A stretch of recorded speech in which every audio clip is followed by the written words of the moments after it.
Hello everyone, welcome back to my channel web coding. आज के इस वीडियो में हम लोग जावा स्क्रिप्ट के अंदर लूप्स के बारे में पढ़ेंगे, जो कि एक बहुत इंपॉर्टेंट टॉपिक होता है किसी भी प्रोग्रामिंग लैंग्वेज के अंदर। तो जावा स्क्रिप्ट के अंदर लूप्स क्या होता है और कितने टाइप होते हैं लूप्स के, एंड इस वीडियो में हम लोग मोस्टली देखेंगे फॉर लूप क्या होता है, व्हाइल लूप क्या होता है, डू व्हाइल लूप कैसे काम करता है। ये सारी चीजें हम आज के इस वीडियो में सीखने वाले हैं। तो चलिए जल्दी से वीडियो को स्टार्ट करते हैं। एंड यहाँ पे मैं रिक्वेस्ट करूंगी आप लोगों से कि अगर अभी तक आप लोगों ने मेरे इस फ्रंट एंड डेवलपमेंट कोर्स को फॉलो नहीं किया है तो प्लीज इस कोर्स को फॉलो कर लेना, ताकि आप वेब डेवलपमेंट बहुत ही सिंपल, बहुत ही ईजी लैंग्वेज में सीख सको। ठीक है, तो हम लोग अपना फोल्डर ओपन करते हैं एंड अपना VS कोड ओपन करते हैं। यहाँ पे मैं अपने फ्रंट एंड डेवलपमेंट कोर्स में आ चुकी हूँ, और सबसे पहले हम लोग यहाँ पे क्या करते हैं, एक नया फोल्डर बनाते हैं। और ये हमारा होने वाला है वीडियो 41। अभी इस फोल्डर को ओपन किया मैंने, राइट क्लिक करके ओपन विथ कोड पे क्लिक कर लेते हैं। तो सबसे पहले यहाँ पे हम लोग HTML फाइल बनाएंगे, तो loop.html नाम का एक फाइल बना लेते हैं। इसके बाद यहाँ पे बनाते हैं script.js जावा स्क्रिप्ट कोड के लिए। एंड यहाँ पे अभी मैं HTML फाइल के अंदर हूँ, loop.html। यहाँ पे शिफ्ट के साथ 1 प्रेस करेंगे, एंटर करेंगे। टाइटल में यहाँ पे ऐड कर लेते हैं लूप्स, और हमने जो एक्सटर्नल जावा स्क्रिप्ट की फाइल बनाई है उसे भी हम यहाँ पे लिंक कर लेते हैं। तो स्क्रिप्ट टैग का यूज किया, SRC के अंदर अपनी जावा स्क्रिप्ट फाइल को ऐड कर देते हैं। कोड को थोड़ा सा जूम कर लेते हैं और आते हैं जावा स्क्रिप्ट के अंदर। एंड सबसे पहले हम जानते हैं कि लूप होता क्या है। तो जैसा कि आपको नाम से ही पता चल रहा है, लूप का मतलब होता है अगर कोई चीज कंटिन्यूअस रिपीट हो रहा है, कंटिन्यूअसली रिपीट होते जा रहा है, तो उसे हम लोग लूप बोलते हैं। तो उसी तरह से प्रोग्रामिंग के अंदर भी हम लोग लूप का यूज करते हैं जब हमें किसी टास्क को कंटिन्यूअसली रिपीट करना होता है। तो ये तो हो गया इंट्रो। अभी हम लोग देखते हैं कि कितने टाइप के लूप होते हैं। तो बेसिकली 3 टाइप के लूप होते हैं जावा स्क्रिप्ट के अंदर। एंड सबसे फर्स्ट लूप जो होता है वो होता है फॉर लूप। तो फॉर लूप क्या काम करता है और कब हमें फॉर लूप यूज करना चाहिए, ये हम लोग इस वीडियो में देखने वाले हैं। तो फॉर लूप का यूज तब किया जाता है जब हमें पता होता है कि हमें अपने कोड को कितनी बार एग्जीक्यूट कराना है, अपने कोड को हमें कितनी बार चलाना है। वैसे केसेस में हम लोग फॉर लूप का यूज करते हैं। एंड किसी भी लूप में 3 पार्ट होता है। सबसे पहला पार्ट जो होता है वो होता है इनिशियलाइजेशन, जिसमें हम लोग स्टार्टिंग पॉइंट को सेट करते हैं। एंड सेकेंड होता है कंडीशन, जहाँ पे हम लोग ये चेक करते हैं कि हमारा जो लूप है, हमारा जो ब्लॉक ऑफ कोड है, वो कितनी बार कंटिन्यू होगा, मीन्स कितनी बार रिपीट होने वाला है। ये चेक करने के लिए हम लोग कंडीशन लगाते हैं। एंड देन थर्ड पार्ट होता है इंक्रीमेंट का, जो क्या करता है, आफ्टर एवरी आइटरेशन जो वैल्यू होती है हमारी स्टार्टिंग पॉइंट की, वो इंक्रीज हो जाता है। ये होता है इंक्रीमेंट का साइन। तो अभी इस फोर लूप को समझने के लिए हम लोग एक छोटा सा प्रोग्राम एग्जीक्यूट करेंगे अपने VS कोड पे आके, जहाँ पे हम लोग प्रिंट करा रहे होंगे नंबर्स। जहाँ पे हम लोग नंबर्स को प्रिंट कराएंगे 0 से 5 तक, मीन्स कि फ्रॉम 0 to 5 हमें नंबर प्रिंट कराने हैं। तो यहाँ पे हमें पता है कि हमारा स्टार्टिंग पॉइंट 0 होगा और 5 तक हमें प्रिंट कराना है। तो कितनी बार हमारा लूप रिपीट होगा, हमारा कोड एग्जीक्यूट होगा, ये हमें यहाँ पे पता है। तो इसके लिए हम लोग फॉर लूप का यूज करेंगे। तो अभी आते हैं VS कोड पे और फॉर लूप को अच्छे से समझते हैं। तो सबसे पहले हम लोग सीख रहे हैं फॉर लूप। तो इस तरह से कमेंट को यहाँ पे ऐड करते हैं। और सबसे पहले यहाँ पे हम लोग एक प्रोग्राम लिखने वाले हैं, write a program to print number from 0 से 5 तक नंबर प्रिंट कराना है हमें। और इसके लिए हम लोग फॉर लूप का यूज करने वाले हैं। सबसे पहले यहाँ पे एक वेरिएबल डिक्लेयर करेंगे हम लोग। वेरिएबल नेम आप लोग कुछ भी लिख सकते हो। तो यहाँ पे आई वेरिएबल ले रहे हैं और इसमें वैल्यू असाइन करेंगे 0। मीन्स कि सबसे पहले हमने इस वेरिएबल को यहाँ पे किया इनिशियलाइज। ये हो गया हमारा इनिशियलाइजेशन। तो यहाँ पे कमेंट आउट करके ऐड कर दे रही हूँ मैं इनिशियलाइजेशन, और यहाँ पे डबल बैकस्लैश ऐड कर देते हैं। तो ये होता है इनिशियलाइजेशन पार्ट। मीन्स कि हमने स्टार्टिंग पॉइंट यहाँ पे डिफाइन किया है, सेट किया है। बट जब हम लोग फॉर लूप का यूज करते हैं तो हम लोग इनिशियलाइजेशन, कंडीशन और इंक्रीमेंट तीनों पार्ट को इस ब्रैकेट के अंदर ही डिफाइन करते हैं। तो ये जो मैंने यहाँ पे इनिशियलाइज किया है, इसे यहाँ से कॉपी करूंगी और इस ब्रैकेट के अंदर लाके इसे पेस्ट करूंगी। और इसे अभी पूरा यहाँ से हटाते हैं। तो यहाँ पे ये मेरा हो गया इनिशियलाइजेशन, और इसके बाद ऐड करेंगे सेमीकोलन। इसके बाद हमें लगाना है कंडीशन। तो कंडीशन हमें क्या लगाना है, हमें 0 से 5 तक की वैल्यू को प्रिंट कराना है। तो यहाँ पे कंडीशन हम लोग लगाएंगे कुछ इस तरह से, I less than equal to 0, sorry less than equal to 5, means I की वैल्यू जब तक 5 से छोटी या फिर 5 के बराबर रहेगी तब तक हमारा ये लूप, हमारा ये कोड चलता रहेगा, एग्जीक्यूट होता रहेगा। तो ये हमने कंडीशन लगाया, अगेन यहाँ पे सेमीकोलन ऐड करेंगे, और अब यहाँ पे जैसे ही हमारा कोड एक बार एग्जीक्यूट होगा उसके बाद आई की वैल्यू को यहाँ पे हम लोग इंक्रीज करेंगे, तो ये होता है इंक्रीमेंट। और अब यहाँ पे करली ब्रेसेस ऐड करके इसके अंदर हम लोग कंसोल डॉट लॉग यूज करके नंबर को प्रिंट कराएंगे। तो नंबर क्या है हमारा आई, ये हो गया। यहाँ पे रेड मार्क आ रहा है मतलब एरर है, ओके। यहाँ पे इंक्रीमेंट के बाद हमें सेमीकोलन ऐड नहीं करना है। तो अभी इस कोड को हम लोग थोड़ा सा समझेंगे, बट इससे पहले इसे अपने ब्राउजर पे ओपन कर लेते हैं और हम लोग देखते हैं कि किस तरह से आउटपुट हमें दिख रहा है। तो गो लाइव पे क्लिक करते हैं और ये देख सकते हो हमारा HTML फाइल यहाँ पे रन हो चुका है। सिंपली इस पेज पे आके इंस्पेक्ट पे क्लिक करना है हमें। तो यहाँ पे अभी आते हैं जावा स्क्रिप्ट इंजन जो होता है हमारा कंसोल, इस पे। तो यहाँ पे आप लोग देख सकते हो हमने क्या प्रोग्राम रन किया था। हमने प्रोग्राम बनाया था कि हमें 0 से 5 तक के नंबर को प्रिंट कराना है, और यहाँ पे आप लोग देख सकते हो ये प्रिंट हो भी चुका है, 0 1 2 3 4 5, ये देख सकते हो। तो हमारा प्रोग्राम यहाँ पे कंप्लीट हो चुका है। तो ये होता है फॉर लूप। यहाँ पे हमें क्या था, स्टार्टिंग पॉइंट हमें पता था और एंड पॉइंट भी हमें पता था कि हमें 0 से स्टार्ट करना है और 5th तक हमें प्रिंट कराना है। तो अगर मैं यहाँ पे इक्वल टू ना लगाऊं तो क्या होगा, ध्यान से देखना आप। इक्वल टू हटाती हूँ मैं, तो ये देख सकते हो अभी ये 4 तक ही प्रिंट हो रहा है। तो किस तरह से आइटरेट हो रहा है ये मैं थोड़ा सा आपको यहाँ पे एक्सप्लेन करूंगी। तो यहाँ पे मैं अभी आपको एक्सप्लेन करती हूँ कि किस तरह से हमारा कोड रिपीट हो रहा है। तो यहाँ पे आई की स्टार्टिंग वैल्यू क्या है, 0। अब हमारा कंडीशन यहाँ पे चेक होगा, आई लेस देन 5, आई लेस देन 5 ये कंडीशन हमने लगाया है, और आई की वैल्यू क्या है, 0। तो 0 लेस देन 5, तो क्या ये कंडीशन ट्रू हो रहा है, ये ट्रू हो रहा है। 0 5 से छोटा है तो ये कंडीशन ट्रू हो रहा है। तो जब कंडीशन ट्रू होगा तो एक बार हमारा कोड एग्जीक्यूट होगा, मीन्स की आई प्रिंट होगा, यहाँ पे 0 प्रिंट हो जाएगा, और उसके बाद जो हमने इंक्रीमेंट ऐड किया है आई पे, इसकी वजह से आई की वैल्यू अब हो जाएगी 1। तो अब फिर से कंडीशन चेक होगा 1, क्योंकि आई की वैल्यू अब 1 है, तो 1 लेस देन 5, तो ये कंडीशन भी ट्रू हो है। तो एक बार फिर से हमारा कोड चलेगा और यहाँ पे आई की वैल्यू कितनी होगी, 1, एंड इसके बाद फिर से आई की वैल्यू इंक्रीज हो जाएगी।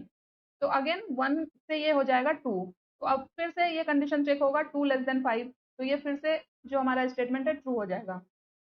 तो फिर से कोड एग्जीक्यूट होगा और क्या प्रिंट करेगा, आई की जो करंट वैल्यू है, तो ये 2 हो गया।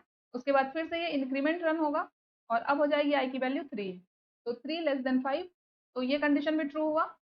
तो फिर से हमारा कोड एग्जीक्यूट होगा, कंसोल डॉट लॉग आई में हम आई प्रिंट करा रहे हैं, तो आई की करंट वैल्यू कितनी है अभी, 3।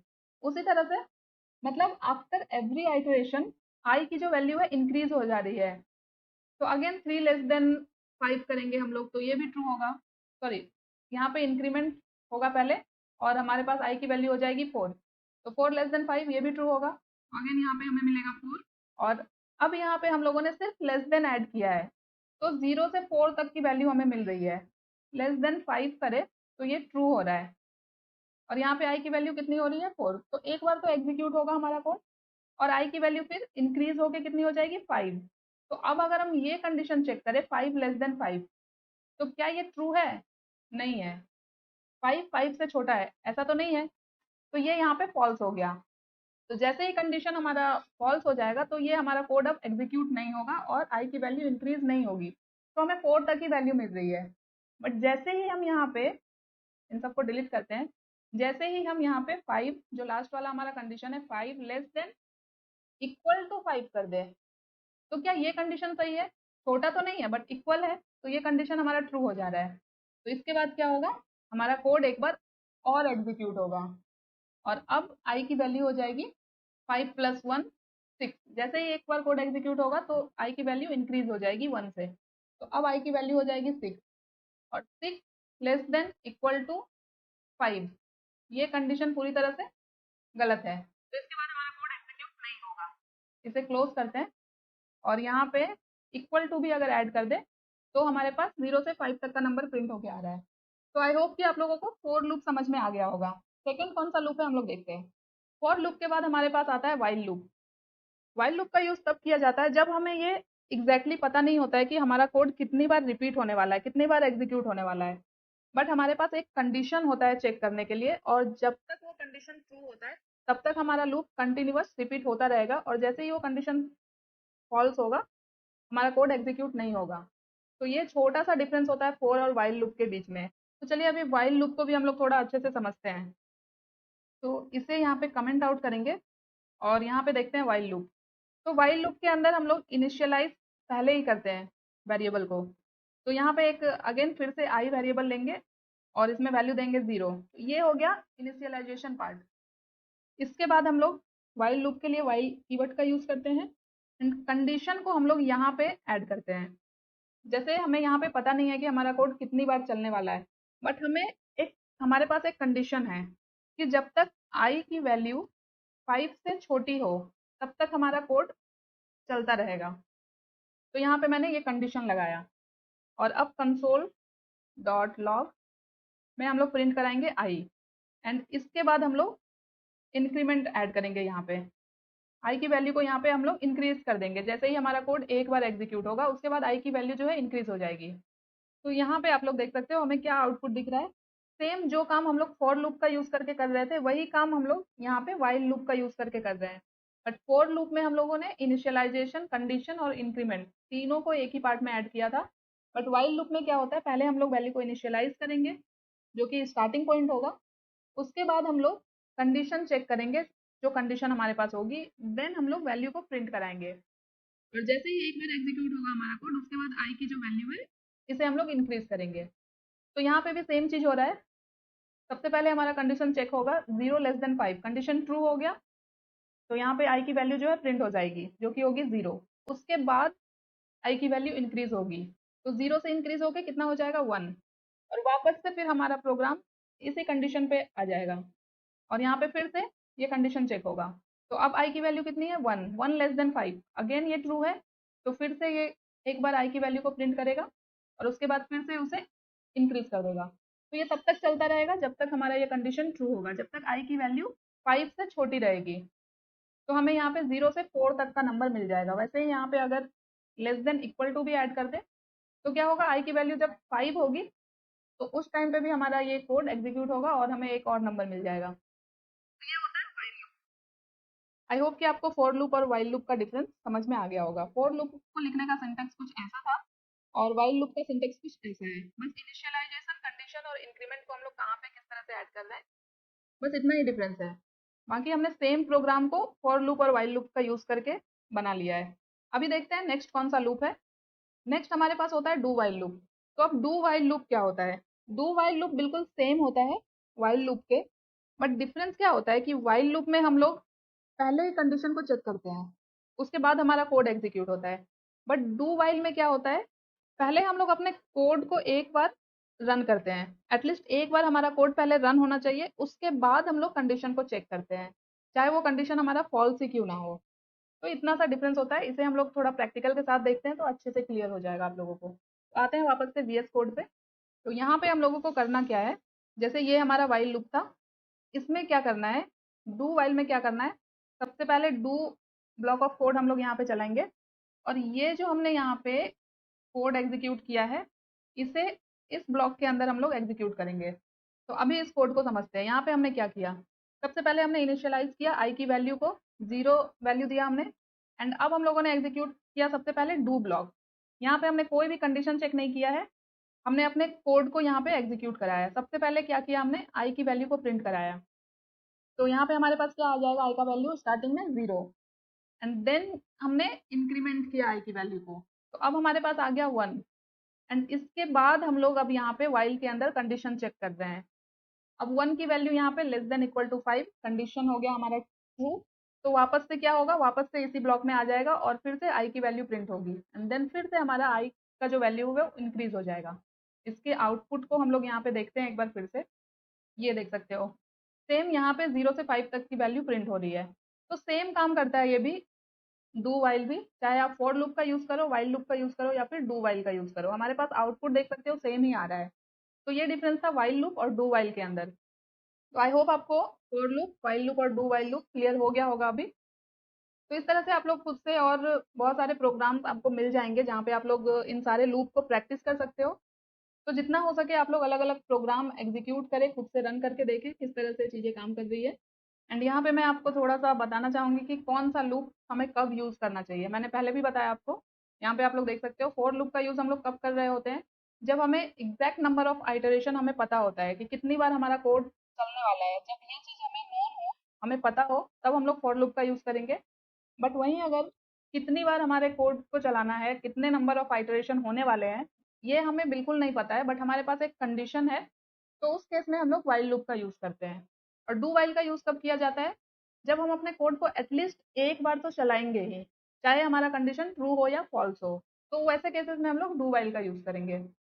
तो ये था हमारा लूप चैप्टर, जिसके अंदर हम लोगों ने फॉर लूप, व्हाइल लूप और डू व्हाइल लूप को सीखा। तो आई होप कि आपको सारी चीज़ें क्लियर हो गई होगी। वीडियो अच्छी लगी हो तो वीडियो को लाइक कर देना, जितना हो सके इसे और लोगों तक शेयर करें। एंड अगर अभी तक मेरे चैनल को सब्सक्राइब नहीं किया तो प्लीज़ चैनल को सब्सक्राइब भी कर लेना, ताकि इस तरह के वीडियोज़ आप लोगों को मिलती रहे। मिलते हैं नेक्स्ट वीडियो में, तब तक के लिए thank you so much guys for watching this video. Bye bye.